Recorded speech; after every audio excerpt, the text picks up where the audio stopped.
Do you have a desire for something more in your Christian walk? Do you have a hunger for the deeper things of our God, whose name is Yahweh in Hebrew? Be encouraged, be inspired, be informed as you search out the truth. As it relates to the Christian and Hebrew history of our faith in Jesus, whose name is Yeshua in Hebrew, Dr. Larry J. Pratt and Rabbi Paul Todd will share the scriptures in our Bible that God said are forever and apply to all Christian believers. These scriptures will reveal the constitution and nature of the soon-coming kingdom of Yeshua, when he rules as our king on earth. In Matthew 25, there are 10 virgins who are called the bride of Jesus Christ, and they are righteous. But only 5 have enough oil. And what did Yeshua, Paul, and others intend for Christians to do when they said, "Follow me"? Is this a reference to the bride of Christ? Get your coffee, get comfortable, and hear a right now word of God of how Torah, or God's teaching and instruction, is to be written upon our hearts. This biblical wisdom will illuminate our Christian walk and help us to be the salt and light that is forever and has never changed. Learn the blessing prayers of Yahweh over his bride and our children and our grandchildren for greater blessing, such as protection, healing, revelation, and answers to many questions. Pastor Larry. Okay, we'll bow for prayer. Avinu Malkeinu, our Father, our King, we praise and give honor to your set-apart name, Yahweh. We thank you for giving us and sanctifying a special day each week when we can meet with you to renew your covering. We ask you, Yahweh, to be pleased and to bless our Sabbath convocation, our praise, our worship, our teaching, our prophecy, our midrash, our fellowship, and our oneg as we lift up your name. Please remind us daily to count our many blessings. We pray always in your Son's name, Yeshua, who is our high priest and soon returning King. Amen. Speaking of reading, guess what we have again this week? Now, I was asked this question, so this is kind of what we come up with. When do we read the readings? Here's a suggestion. Friday evening, which is Erev Shabbat, you read the next scripture portion. You find it on your calendar or on the list. There's some lists back there. Sabbath day, you read all of the readings. Sabbath day, there's a message about the readings. And you read the readings for the rest, every day for the rest of the week until the next Erev Shabbat. Is that simple? Now, there are other ways of doing it, but this works. So, we got a lot of readings this week. So the first one is the Torah reading is Matot, which means tribes, and that's Numbers, chapter 30 through 32. And then Messiah, which is stages, and that is Numbers 33 to the end of the book of Numbers. Easy. Takes a while. Jeremiah 1 through 2:28, 3 verse 4, and 4 verses 1 and 2. Kind of spread out, but it's all related to our readings. And the renewed covenant reading is Philippians 3 verses 7 through 21, Matthew 5, 33 through 37, and James 4, 1 through 12. Got it? Piece of cake. Isn't this easy stuff? Really read your readings because you'll know what's going on. There's calendars and so forth. Shalom. Hi, everybody. Wave. Good to have you. God bless you. You're good-looking people. You're good. Don't let anybody tell you different. You are good-looking. Tell you what a blessing today for YSC. Wonderful. Couple of announcements. We've got the new Messianic calendar, and they base it off of calculations from Jerusalem. So this is Lion and Lamb Ministries. We found that they usually can pick the feast days and the high holy days very, very accurate. And, if anybody ever follows that, if you just see when they pick it, you'll see that they're pretty accurate. Sometimes Hillel will miss it a day or two. Not bad, but it's still amazing to me that in 300 A.D. they developed a calendar that's lasted this long. I mean, that's amazing to me. But anyway, if you want the new calendar, it's on the bulletin board in the back. So today's Torah portion, all I can say is wow. In my handout, I don't go by it exactly because I can't. There's too much in it. There's too much in it. So I like what Rabbi said about if you want one, you can get it back there and then study your scriptures beginning today. And if anything I say makes sense, you can then study my handout this coming week or whatever. And check, if I say something in the handout that you disagree with, and there's a good possibility of that, you can always email me or text me because I'm willing to change on things. Actually, the Lord has taught me to be flexible and that no one has got knows all the Torah. I mean, there's no way. So He's still teaching me. And but I think He showed me some things about this Torah portion this year, and I want to share it with you. Even this morning, He's showing me things in the shower before I come because I'm passionate. I'm just like you. A lot of what I teach here, probably not for you as much as it is for our online audience, TV audience, You guys know when the Sabbath is, right? You know. So, but I still might say something you disagree with, and that's okay. Don't let it rock your boat. And we hope you keep coming back. Matot, Masay, year 58-55. We're about 25 years to the New Kingdom Age, and that right there would take days and days to teach what that meant. But that's about how far we are to the Kingdom Age, the 7th millennium, when Yeshua will reign on earth. Kingdom set up, sins locked up, all kinds of good things. So if we're close, to Yeshua coming back, then I believe today's Torah portion will teach us something about that, especially about the month of Av, okay? How many in here know that we're in the month of Av right now? And if you're on another calendar, then we're close to the month of Av, okay? But last night, I blew the shofar, and I prayed that I'm counted worthy to escape all the things that are coming on the earth. That's what I prayed last night. Because if He's close to coming back, there's some things in Revelation that, not real good. But it's about Jacob's trouble. And so I think probably the three most important Rosh Chodesh, which would be new moon, is Nisan to begin the year. I think Av is a very important one, and I'm going to explain today why I think Av is a very important one that we should acknowledge, pay attention to, and all that. And I'll get to that in a few minutes. And then the third Rosh Chodesh that I think is extremely important is Tishri, trumpets, right? Second coming. First coming, second coming, 9th of Av, judgment on the house of God. And that's what I'll teach on today. Torah today. This Torah portion is about vows and to obey like a bondservant, okay? And hopefully I can get to Bill Cloud because he's going to teach on being a bondservant. See, they said, we agree. We will do all that you told us, Moses, that God said. We will hear it, and we're going to do it. And then the next thing you know, a few days later, they blew it.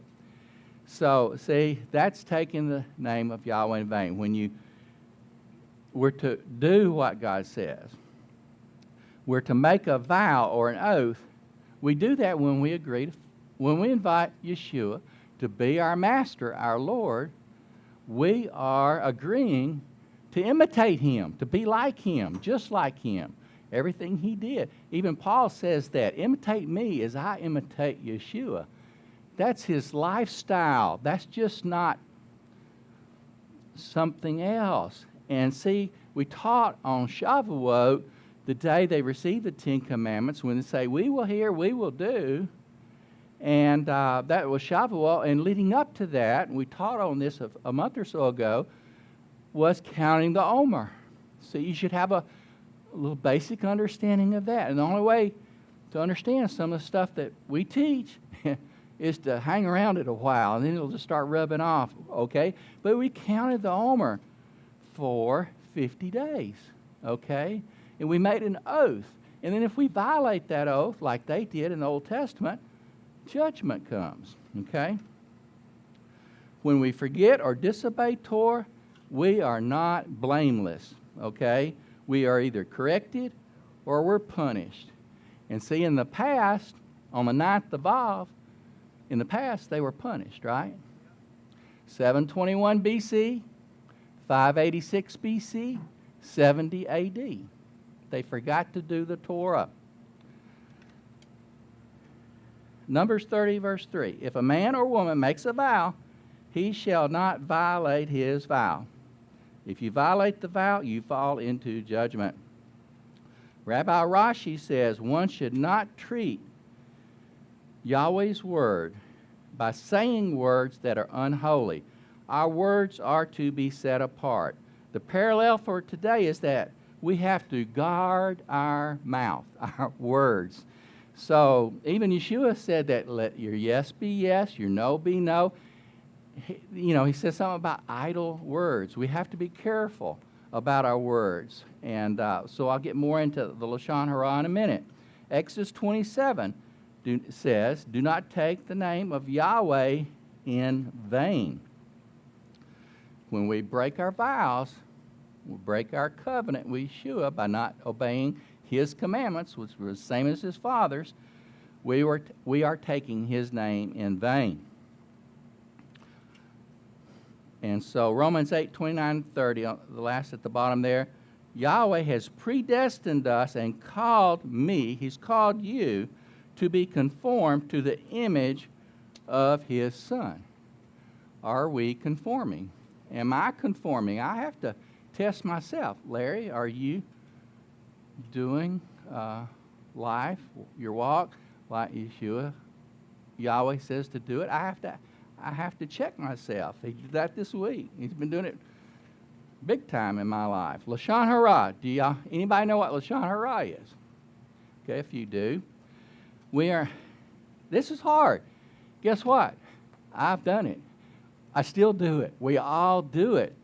And if you do it, then just repent. That's the thing to do and not do it again. But we are not to say bad things about people, even if it is true. Proverbs 10:19. If the multitude of words is more than yes or no, it says sin is not lacking. But he who restrains his lips is wise. Ephesians 4, 1-3. Walk worthy of the calling for which you have been called, a prisoner or a bondservant with gentleness, patience, self-control, and peace.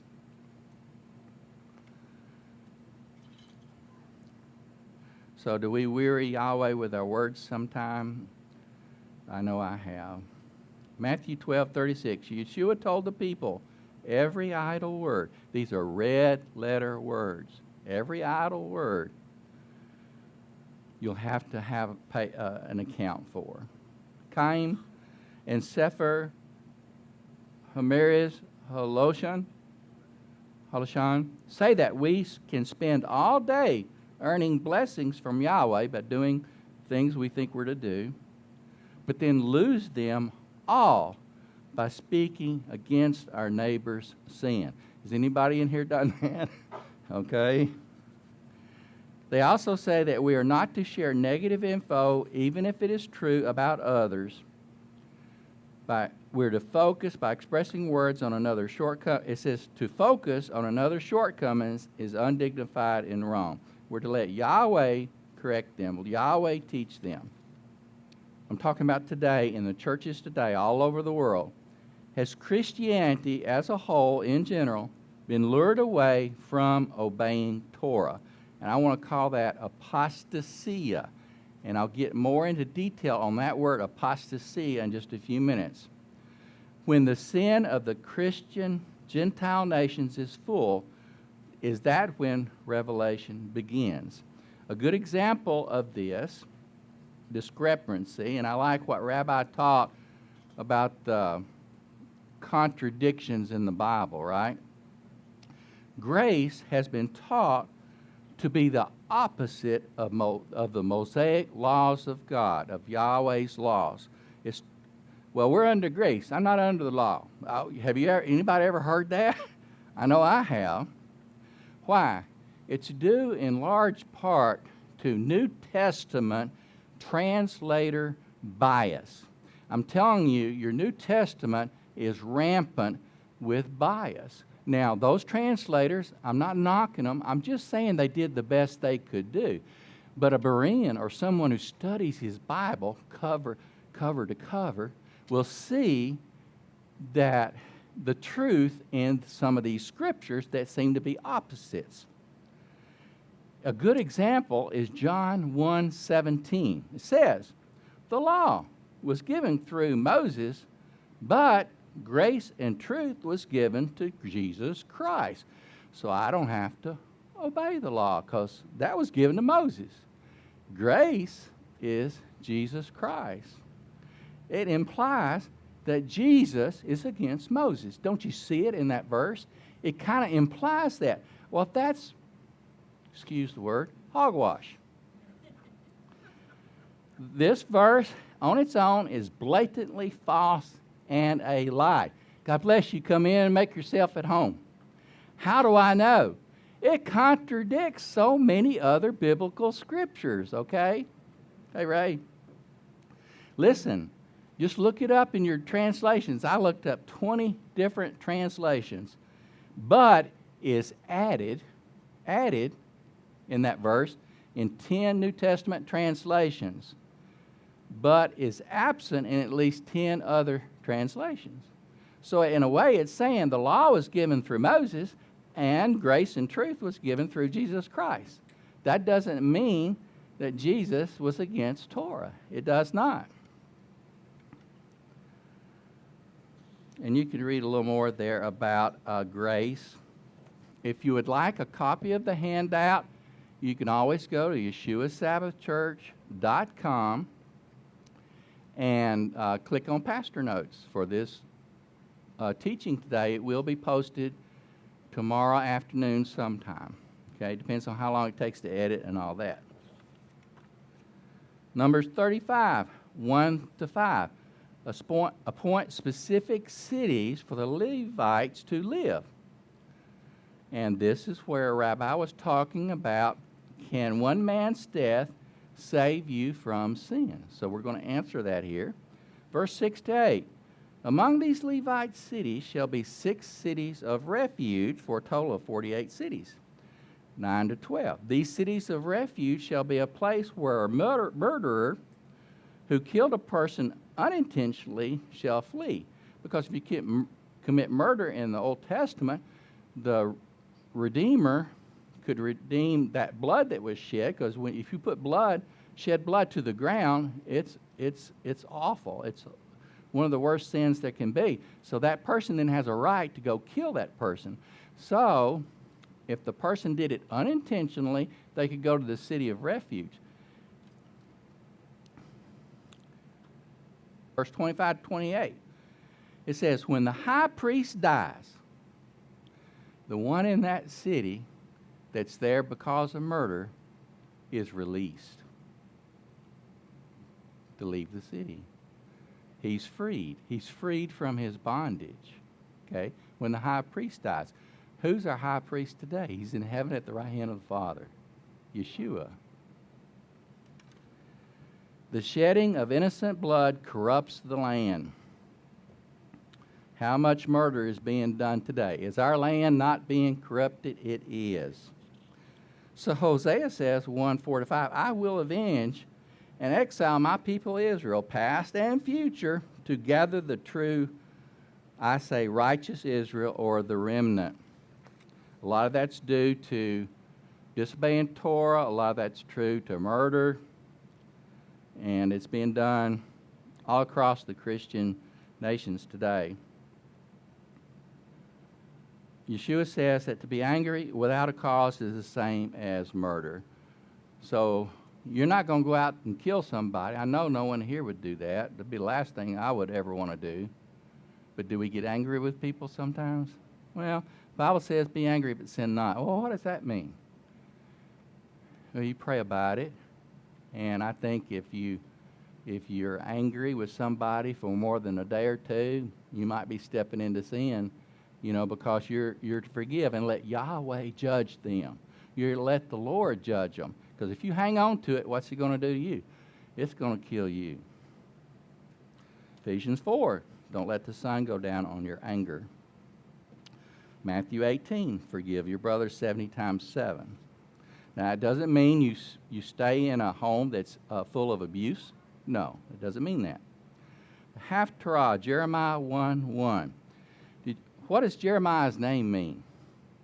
God will lift up. That's interesting. He's the prophet to the Gentile nations. Okay, Jeremiah is. That's who he was prophesying to in the last days. He was the son of a descendant of Rahab the harlot. So that means possibly he was grafted into Israel, like the Gentiles can be grafted into Israel, Romans 11:19. Lots of parallels here. But Jeremiah was a prophet during the time of Judah and Jerusalem's exile. That's 586 BC. He appointed Jeremiah to be a prophet to the Gentiles, or the 10 northern tribes of Israel, or the descendants of the lost sheep of Israel. It's very interesting down in verse 11 to 13. God says to Jeremiah, "What do you see, Jeremiah? For I am watching over my word to do it now." Jeremiah says, "I see the rod of an almond tree, and I see a boiling pot." It takes, 21 days for an almond blossom to produce fruit. So we're kind of looking, I know there are some weird details here, but they're important. How many days is from Tammuz 17 to the 9th of Av? 21 days. Moses brought the 10 Commandments down and he broke them on Tammuz 17, 9th of Av, where judgment has come to God's people, the Jewish people in the past, 721, 586, and 70 AD. So what things happen on Tammuz 17? It's the day after the golden calf incident. 2 stone tablets are broken. Why? Because they broke their oath with God. 40 days after making oaths on Shavuot to be a bondservant, to hear and obey. They messed up. The daily offering ceased. I think there's a verse about that back in Daniel. Walls of the second temple were breached. Historical events that have occurred on the 9th of Av. When's the 9th of Av 2019? Next Sunday. If today's Av 1, it would be next Sunday. If you're observing some other day as Av 1, like Hillel, I'm not sure if Hillel is today, Av 1 is today. I don't know. I didn't even look it up. But it could be Monday or Saturday or something like that. Sometimes we're off by one day. What happened on the 9th of Av? The 10 spies reject the word of Yahweh. That sounds like taking the Lord's name in vain. The first and second temples in Jerusalem were destroyed. 1290 AD, the Jews expelled from England. 1492, the Jews expelled from Spain.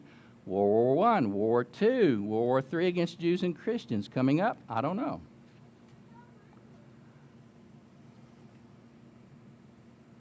In Jeremiah 2:4, it says, "Hear, O house of Jacob, hear, O house of Israel."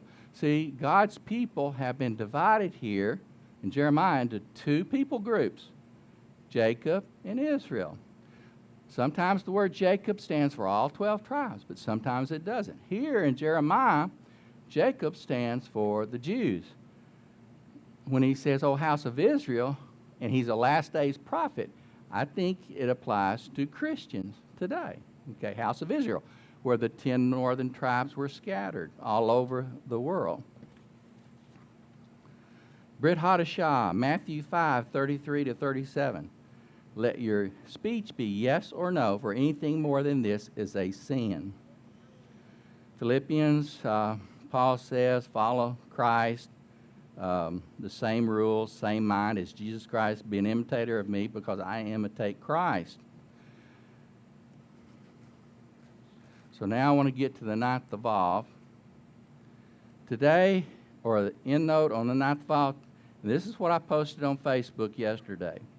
The Lord gave me this as I was coming here to blow the shofar on Rosh Chodesh. Today is Av 1. The ninth of Av is on August the 11th. Will the judgment begin in the house of God? That's 1 Peter 4:17. You can go look it up. On this coming day, this year, or soon. The sin in the house of God is today, and you know this to be true, is beyond words to include a falling away or apostasia. That's Acts. Look these verses up, and you got to go to the Strongs. That's Acts 21:21, 2 Thessalonians 2:3. That is, apostasia is the falling away, and it is the falling away from Torah. So all houses of God, to include churches and synagogues in America and all over the earth, will be judged very soon. Well, I forgot to mention, you will not be taken out of this mess because you believe in a rapture. Yes, it happens, but not the way you've been taught or the way you may think. This is because most of us, at some time, we've fallen away from the truth, which is our Hebraic works. You are grafted in, Christians. You are grafted into Israel, Romans 11:19. What happens to Israel will happen to you. So if we continue, or the church continues, not to obey God's Sabbaths, His laws, substitute His seventh day for something else, you will fall into judgment. What happens to Israel will happen to you, and it's called revelation. So this is what I prayed last night. So please pray that you will be worthy to escape all these things that are going to happen. That's Luke 21:36. But I've heard this said, I know that you love Jesus and that Jesus loves you, but that did not help his brothers, his sisters, and his friends in Jesus' day. Yes, a remnant was saved, but everyone else died. Summary, taking Yahweh's name in vain after making an oath. Disobeying Torah, Lashon Hara, not extending mercy to our brothers in Christ. Sexual perversion, we talked about that a couple weeks ago. And I think, I added this as my opinion, failure to stand against sin. 1962, prayer was taken out of schools. We should have marched like Martin Luther King. 1973, abortion was legalized. We should have marched like Martin Luther King, protested. And in 2515, the definition of marriage was changed. In a way, that's 3 strikes, you are out. And I'm telling you something, when a nation has to be politically correct to be a leader, that's a canary in the coal mine saying your nation is doomed to destruction. So I've won is special. Did you acknowledge it or did you forget it? Did you not care or did you not understand its importance? We do not want to hear from Jesus. I did not bring you into the promised land, the 1,000-year kingdom age, because you profaned my Sabbaths. That's Ezekiel 20. So if you're still substituting some other day for God's Sabbath, that verse is for you. You say, well, what you just taught, I'm talking about to the Christians out there, a lot of them. And at one time I would have been talking to me because I was there with them.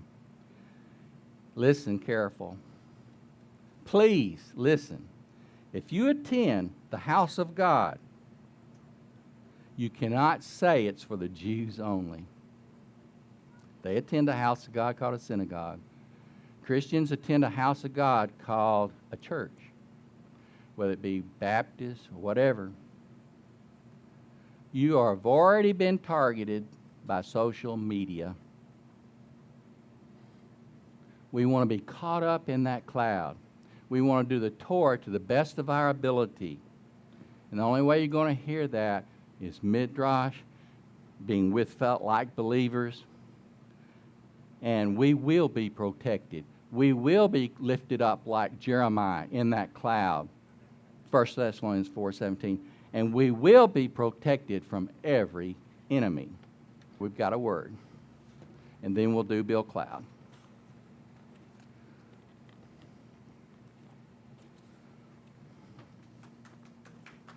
Thank you. So what my message was about today was about the destruction of the temple in 586 and 70 AD, and I believe on the 9th of Av, and the future one coming up in the future, I don't know when it's going to be, but it'll be a destruction of the temple. Where's the temple today? Paul says, you are the temple.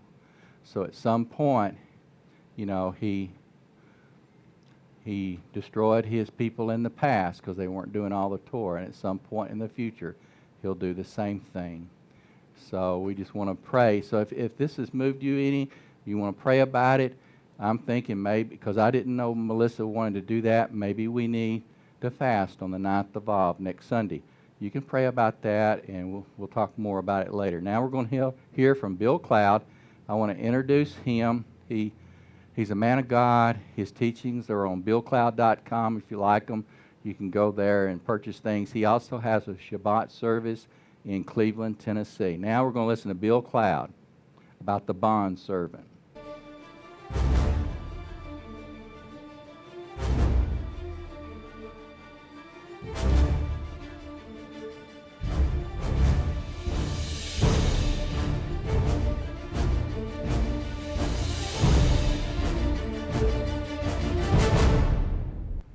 Well, hello again, everybody. I'm Bill Cloud, and I want to welcome you to our program today. We are going to begin a series today that we are calling The Laws of a Bondservant. And if you've been following along with the program, we've just concluded a series that we called Hear and Obey. And while this series is a little bit different than the other, it's based on the same principle. Because the bondservant is someone who's going to have to hear what the master says and then do what the master says. Now, as we were sharing with you in our previous program, when the people of Israel tell Moses to tell God that if you'll tell Moses everything we need to know, we will hear and we will do.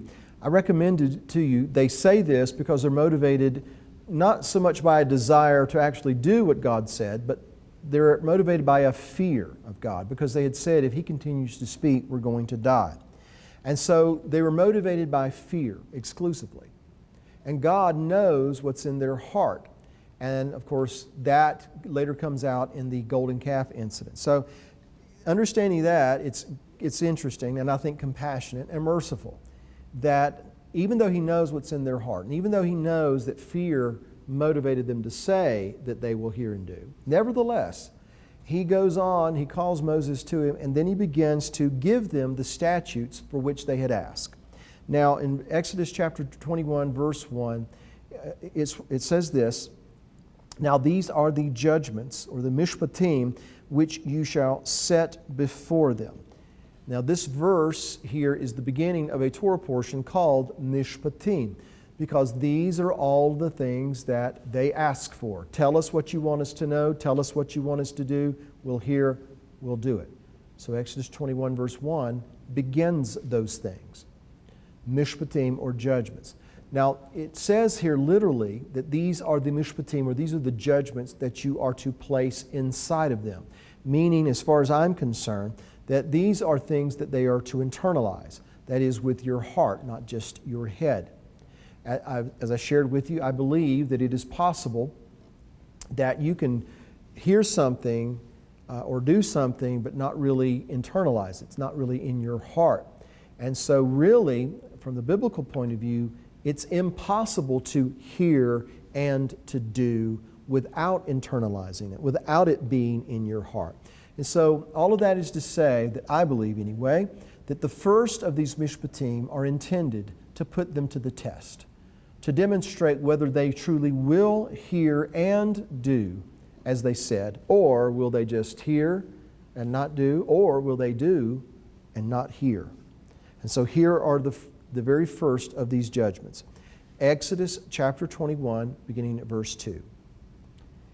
If you buy a Hebrew servant, he shall serve 6 years, and in the 7th he shall go out free and pay nothing. If he comes in by himself, he shall go out by himself. If he comes in married, then his wife shall go out with him.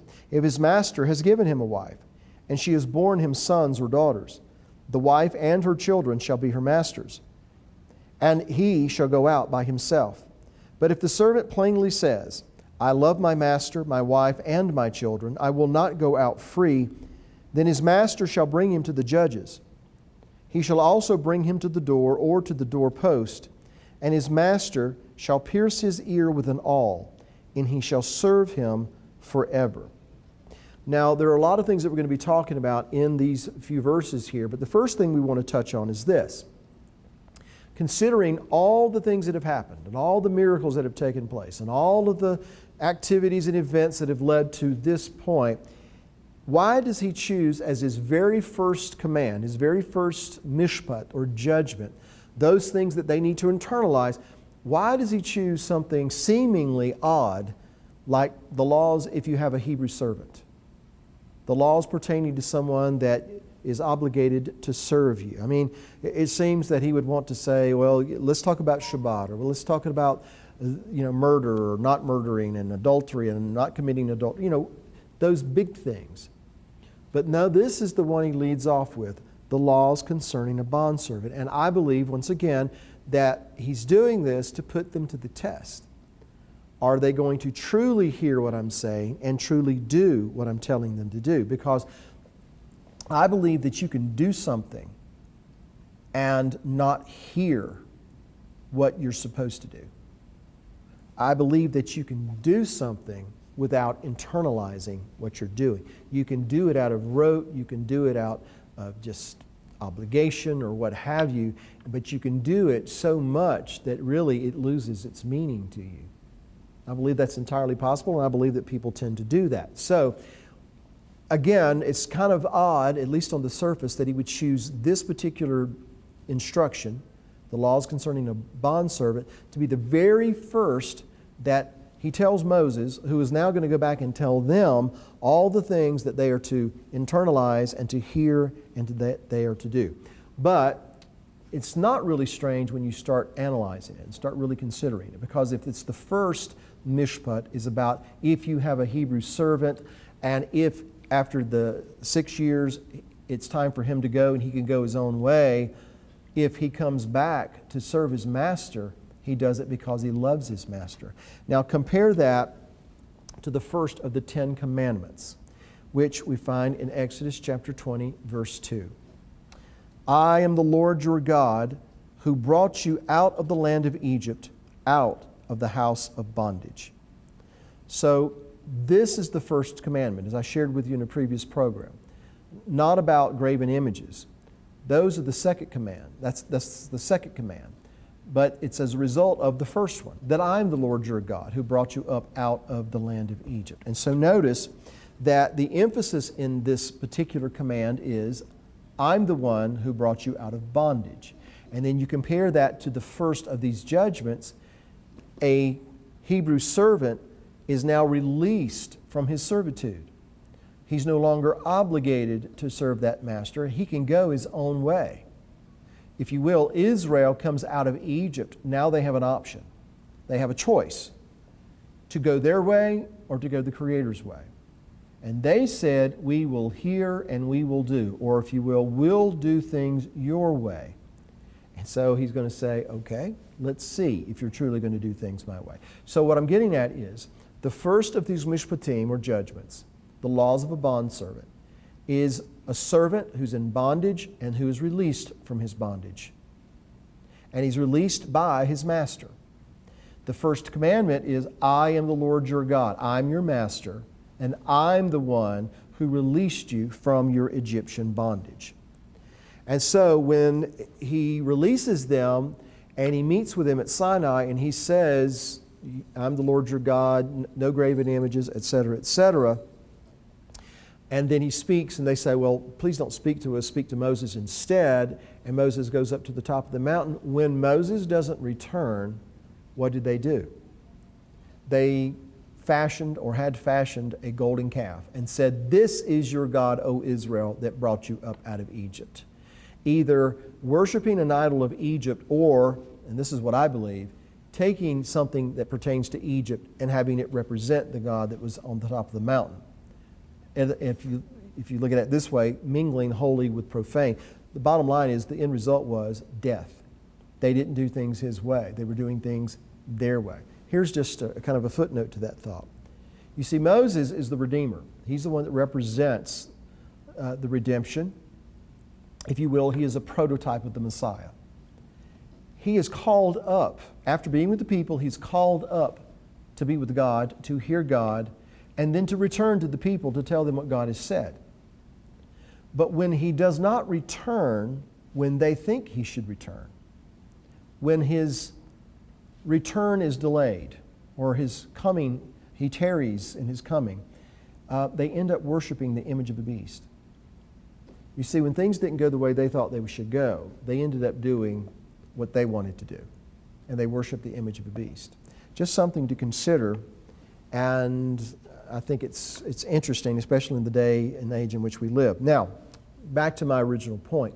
The first commandment, that is, I am the Lord your God who brought you up out of the land of Egypt, out of the house of bondage, is linked in its theme and its principle with the first of the judgments, the laws concerning a bondservant.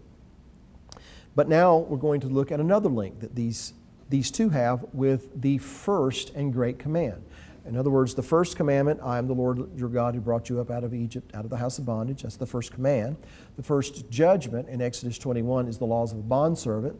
A servant is released from bondage by his master and now is free to go his own way. And the first and great command.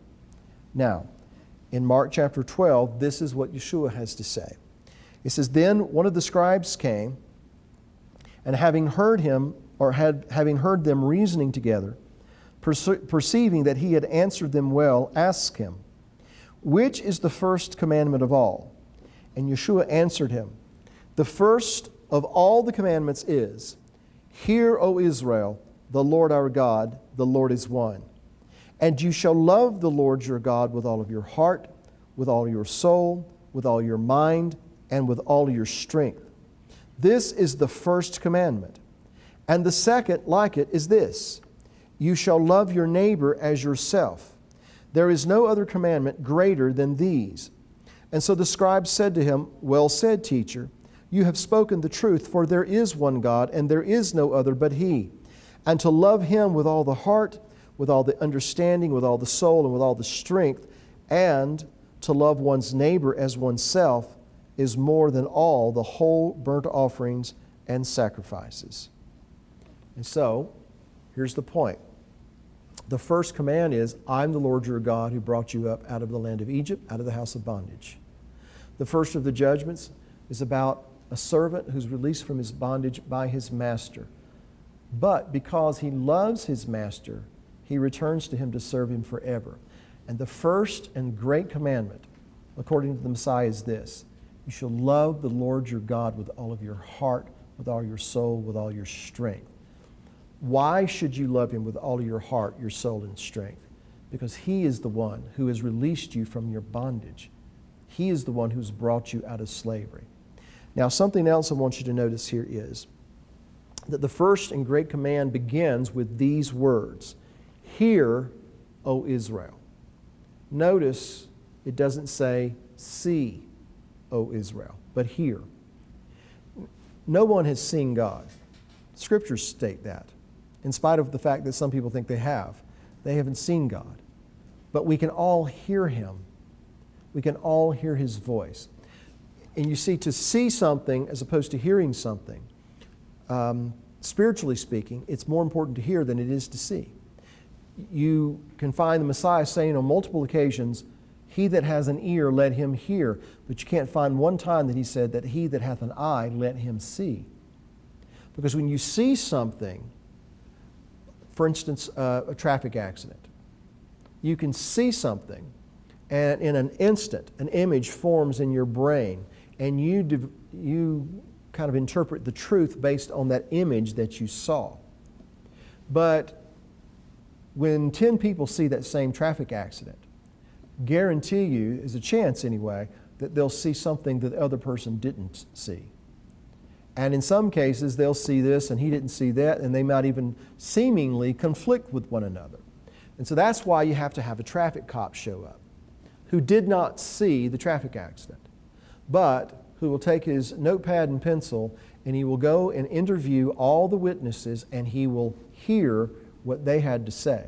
And once he hears what everyone has had to say, he will take all of that information, he will analyze it, and then he will give a more accurate picture of what happened, even though he wasn't there. Why? Because hearing is about internalizing and analyzing and then forming a proper conclusion, whereas seeing many times is instantaneous, and not in every case is seeing believing, because your eyes sometimes deceive you. So it's more important that we hear, O Israel, than it is that we see, O Israel.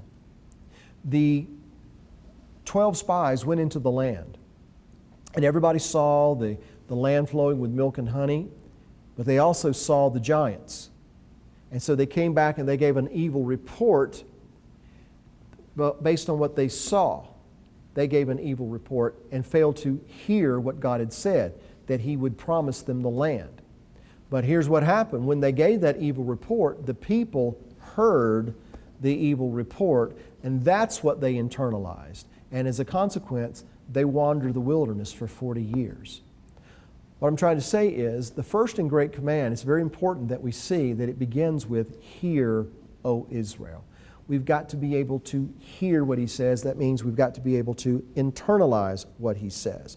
So, inside your ear, notice this, is the center of balance. Not behind your eye or up your nose or in your mouth, but behind or in your ear. And that means if you get an ear infection, then you can't stand upright. You can't walk straight. And so you're going to have that ear infection removed so that not only can you hear sound waves, so that you can stand upright and so that you can walk straight. And that's going to be very important if we have a straight gate and a narrow path that we have to walk. How are you going to navigate that if you're reeling to and fro like a drunkard because you can't hear? And so hearing, biblically speaking, is to infer balance, to be able to walk upright, to be able to straight. The true worshipers, according to John chapter 4, must worship in spirit and in truth, not one or the other, but both, or if you will, in balance. And so what I'm trying to portray to you is it's really important that we hear what He's saying, that we internalize what He's saying. I am the Lord your God who brought you out of the house of bondage. You love the Lord your God with all of your heart, your soul, your strength. And if you love Him that way, He's the master, and He gets to make the rules. And a bondservant who's released from his bondage, if he's now free to go his own way, but decides that he wants to return to his master, it's not because he's fearful of his master. It's because he loves his master. And he goes and he serves his master forever. And so if we love God that way, then He gets to make the rules. He gets to decide what we do. He gets to decide what we're not supposed to do. And if we love God in that way, then everything else is going to fall into place. And if we can love Him in that way, then we will want to keep His instructions, because He said, "If you love me, keep my commandments." And if we love Him that way, then according to the words of the Messiah, that's going to include that we love our neighbor as ourselves. Because once again, if He is the most important thing in our lives, if we love Him with all of our heart, He gets to make the the rules, and we wouldn't challenge those rules. We wouldn't say, why do you want me to do this? We'd say, I hear, and now I'm going to do. And so the first and great command is linked to the first commandment and is also linked to the first of the mishpatim, the first of these judgments, that is the laws of a bondservant. And so that if the very first of these mishpatim, the very first of these judgments, that he's going to tell Moses, and Moses is going to take back to the people, and they said, when we hear, we will do, for it to be linked to the first commandment, to the first and great commandment, I believe speaks of something very powerful. There is something in this instruction that he is wanting the people of Israel to internalize, that he's wanting you and I to internalize. Remember, Israel was motivated to say, we will hear and we will do by fear. Now, certainly there is a proper place in our lives for godly fear. In fact, we understand that the fear of the Lord is the beginning of wisdom, according to Proverbs chapter 9 and verse 10. So there is a place for fear of God. But it says that the fear of the Lord is the beginning of wisdom, reshit in Hebrew. It's the initial point. It's not necessarily the fruition of it. What is the fruition of it? Well, what's the common theme in all these 3 points that we've made? The first commandment, the first and great commandment, and the first of the judgments. Love. If you love me, keep my commandments. Love the Lord your God with all of your heart. The bondservant returns to his master to live with him forever because he loves his master.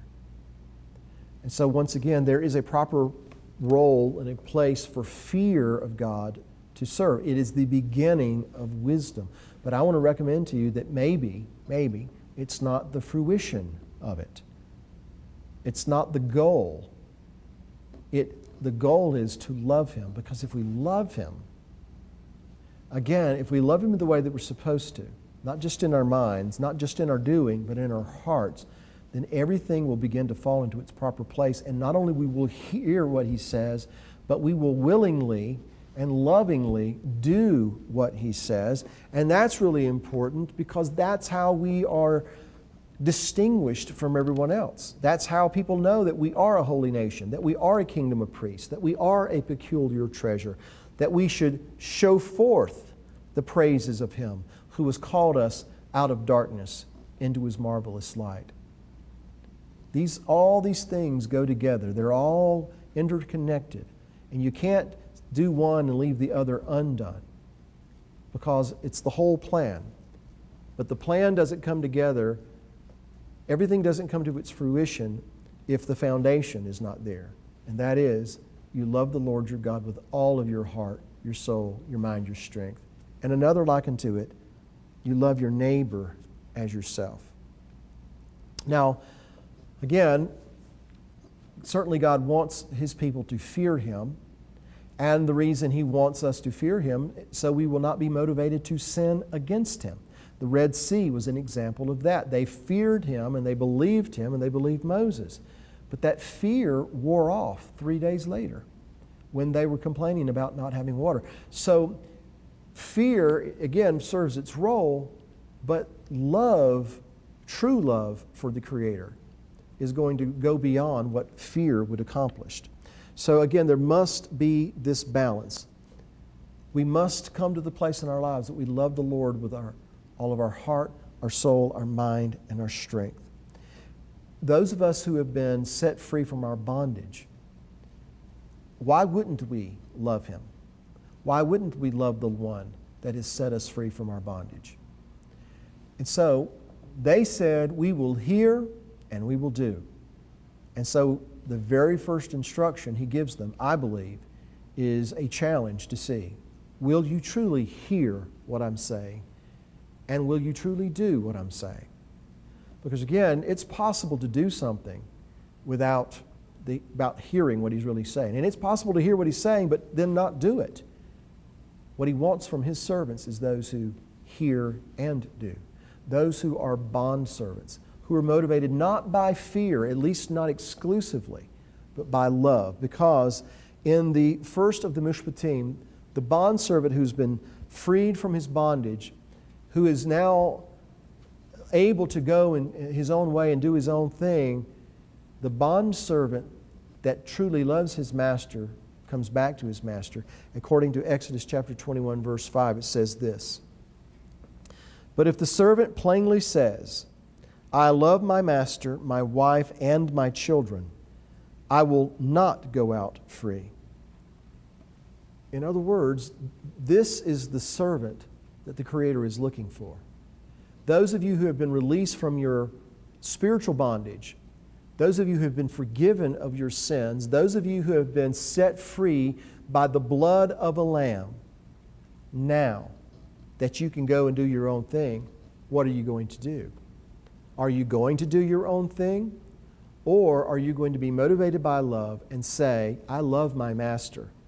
I'm not going to do my own thing. I'm not going to go my way, but I'm going to go into my master's house and I am going to serve him forever."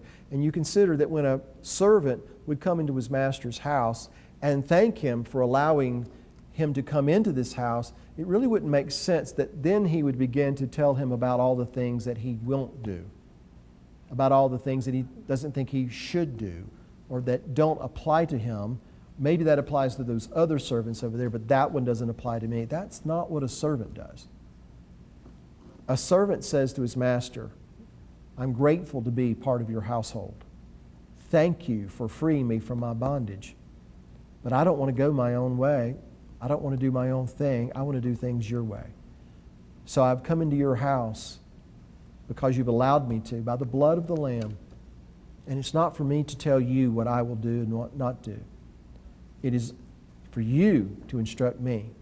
And when your word goes forth and when you speak, I will hear and I will do, whether I understand it or not, whether I grasp it or not.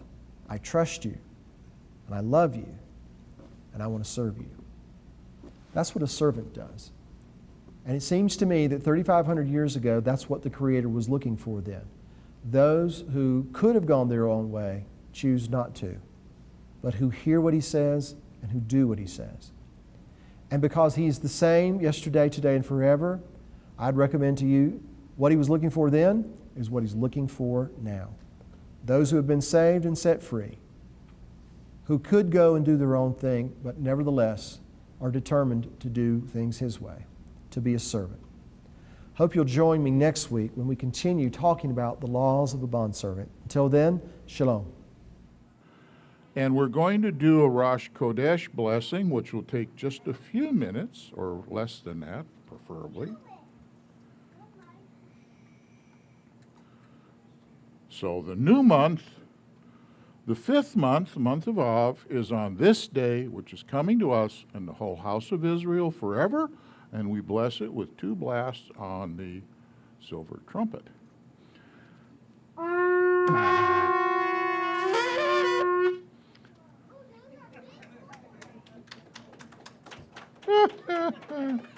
That was more fun than I can stand. Okay. Y'all want a blessing? Stand up. Receive the name of Yahweh upon you. Yivarekah Yahweh ve'ishmereka. Ya'er Yahweh panav elecha v'kuneka. Yisa Yahweh panav elecha v'yasem lacha shalom. Yahweh bless you and keep you.